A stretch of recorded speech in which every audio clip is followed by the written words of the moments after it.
Olá, seja muito bem-vindo ao canal Talk Code. O meu nome é Diogo e nesse vídeo eu vou resolver um exercício de programação utilizando uma outra linguagem de programação, o TypeScript. Aproveite para se inscrever no canal, deixe o seu like e também ative o sininho, assim você fica por dentro de todas as atualizações de vídeos e de conteúdos aqui do canal. Vamos pro código e vamos conhecer como transcrever o RNA sem ser um cientista. Muito bem, você está acompanhando a tela junto comigo. Vamos conhecer esse exercício da transcrição de RNA. Então, aqui na aba de instruções, a gente tem algumas informações sobre o que é para ser feito aqui. O exercício ele começa dizendo para nós que a gente trabalha numa empresa de bioengenharia especializada no desenvolvimento de soluções terapêuticas. E aqui ele explica para nós o que a gente tem que fazer. Olha só, a nossa tarefa então é determinar o complemento de RNA de uma determinada sequência de DNA. Ele fala para nós que tanto as fitas de DNA quanto as fitas de RNA, eles são uma sequência de nucleotídeos. A diferença é que, no caso do DNA, os nucleotídeos encontrados são adenina, citosina, guanina e timina. E no caso do RNA, os nucleotídeos são adenina, citosina, guanina e uracila. Então a gente percebe que um nucleotídeo apenas é o que muda entre as duas fitas. Né? E beleza, ele mostra para nós aqui graficamente, né, que dado uma fita de DNA, a sua fita de RNA transcrita é formada pela substituição de cada nucleotídeo por seu complemento. Então, se nós recebermos uma fita de DNA e ela tiver o nucleotídeo G, e a gente está transformando para RNA, se recebermos o C, a gente retorna o G, se a gente receber o T, retorna o A, e o A, a gente retorna o U. Muito bem, então vamos aqui para a seção dos testes para verificar ao que o nosso código vai ser submetido, né? Então a gente percebe que serão diferentes testes, diferentes nucleotídeos. Aqueles nucleotídeos que a gente espera receber, nucleotídeos inválidos e também tudo junto, né? Nucleotídeos esperados e os inválidos. Então vamos começar a escrever uma implementação de código para a gente poder resolver esse exercício. Bom, só para a gente descrever um pouquinho melhor aqui os testes, o que está acontecendo aqui, basicamente é o seguinte, se concentra em uma coisa, se concentra nessa linha aqui, ó, o expect. Tá? O expect é como se fosse o esperado. A gente está escrevendo uma linha de código dizendo que a gente espera algo. Então, quando a gente receber uma coisa, a gente espera outra. Agora vamos traduzir aqui para esse código, tá? O expect, então, a gente vai esperar que quando a gente chamar o método toRNA e passar o nucleotídeo C, a gente espera que o resultado seja igual a G, tá bem? A parte de cima aqui, o it, ele está apenas, por assim dizer, nomeando, né? Dando nome para o teste, né? A transcrição de citosina para guanina. Tá? Bom, vamos começar então aqui. Nós poderíamos utilizar uma implementação do tipo switch case. No entanto, eu quero abordar outros conceitos nesse vídeo, até para você também poder se familiarizar com diferentes tipos de estruturas. Bem, então vamos lá. Como a gente sabe aqui nas instruções, né, que a sequência de DNA e a sequência de RNA, quando a gente recebe um nucleotídeo G lá do DNA para passar para o RNA, a gente modifica ele para C. Então vamos escrever uma estrutura que ela vai nos ajudar a ter um controle sobre os nucleotídeos que o nosso código vai aceitar. Então eu vou começar escrevendo aqui enum. Enum é a estrutura que nesse nosso exemplo vai ser perfeito, né? A gente vai escrever aqui o nosso enum, a gente pode dar qualquer nome aqui para ele, né? Tô dando esse nome aqui, DNA bases. E vamos lá. Então, se a gente receber um G, a gente vai querer retornar o C. Se nós recebermos o C, a gente vai querer retornar o G. No caso do T, a gente retorna o A, e no caso do A, a gente retorna o U. Perfeito. Então nós montamos uma estrutura enum, uma estrutura aqui um hardcode, né? Isso aqui não vai ser alterado aqui no nosso código, mas vai nos ajudar a ter o controle do nucleotídeo que a gente vai receber na nossa função. A segunda coisa é a gente criar, pode ser aqui mesmo, uma espécie de tipagem para o parâmetro, né? Uma tipagem para o nucleotídeo que a gente vai receber. Olha só o que a gente vai fazer aqui. A gente vai escrever type, vamos dar um nome, pode ser um nome similar, que vai estar inteiramente relacionado com o nosso enum. Vamos escrever aqui DNA base. E eu vou dizer o seguinte, olha só, key of, type of, DNA bases. O que eu estou dizendo aqui? O sinal de igual, ele é sempre um sinal de atribuição, né?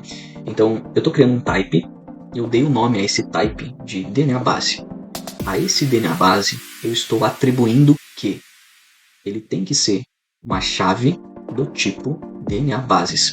quais são os tipos que nós temos no DNA bases? São esses aqui, ó, antes do sinal de igual. O G, o C, o T, o A. E agora a gente vai ir para dentro da nossa função para começar a implementar a lógica para começar a receber o nucleotídeo e tratar ele, tá bem?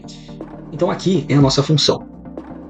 Aqui nós temos uma exceção e basicamente estou falando aqui para remover essa instrução e a gente implementar a nossa função, né? Então eu vou remover essa instrução e a primeira coisa que a gente vai fazer, olha só, se a gente olhar aqui nos testes, se basear por eles para a gente ir implementando, vai ajudar bastante. Então a gente percebe que em um dos testes aqui, olha só, ele vai passar um nucleotídeo C e ele espera receber um G.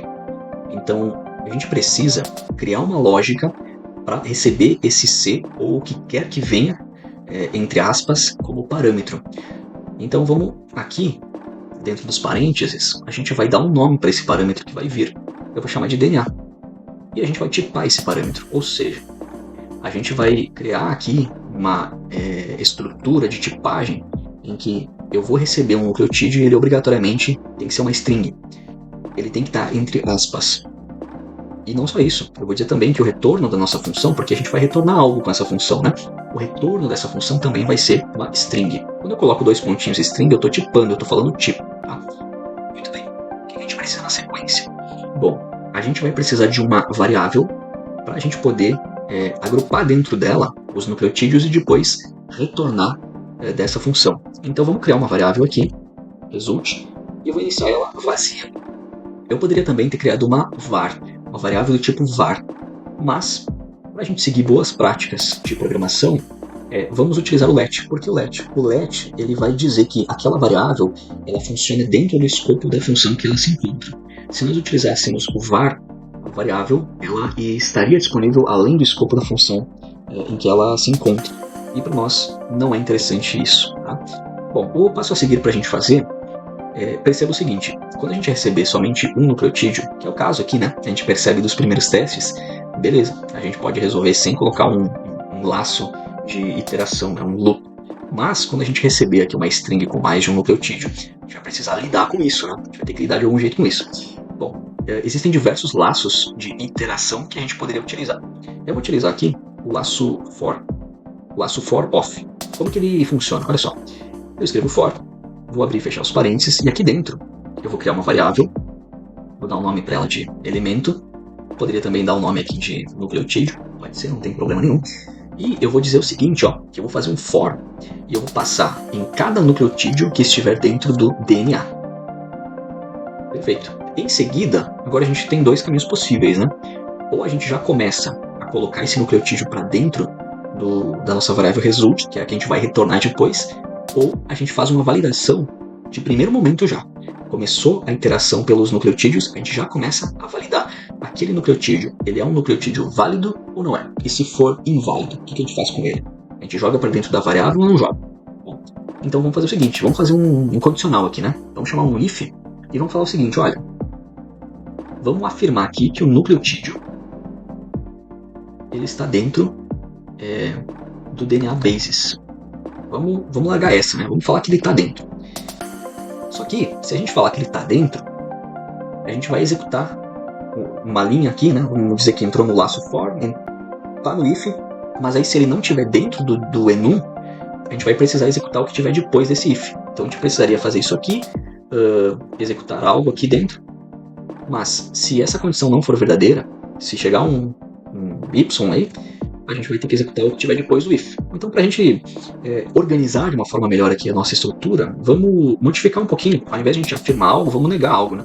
Vamos colocar uma condicional aqui dentro que nega a existência. Porque se negar a existência e for verdade que não existe ali dentro, a gente já lança uma exceção e a gente passa para o próximo. Vamos para frente, tá? Então, o que a gente precisa fazer? Porque o nosso objetivo aqui no if, nesse caso aqui, vai ser o seguinte. O nucleotídeo em DNA bases, eu estou basicamente falando que o nucleotídeo ele está dentro do DNA bases. Se isso for verdade, vai ser executado um código dentro dessas chaves, né? Do if, que a gente abriu e fechou. Agora, se a gente vier aqui e encapsular isso que a gente acabou de afirmar, olha só, vou encapsular, está dentro de outro parênteses, e eu colocar um ponto de exclamação aqui na frente, eu vou estar negando o que está dentro da condição. Então, se na condição aqui, eu estou dizendo que o nucleotídeo ele está dentro do DNA base, ou seja, o que vai ser passado aqui ele vai ser uma string. Essa string vai ter nucleotídeos.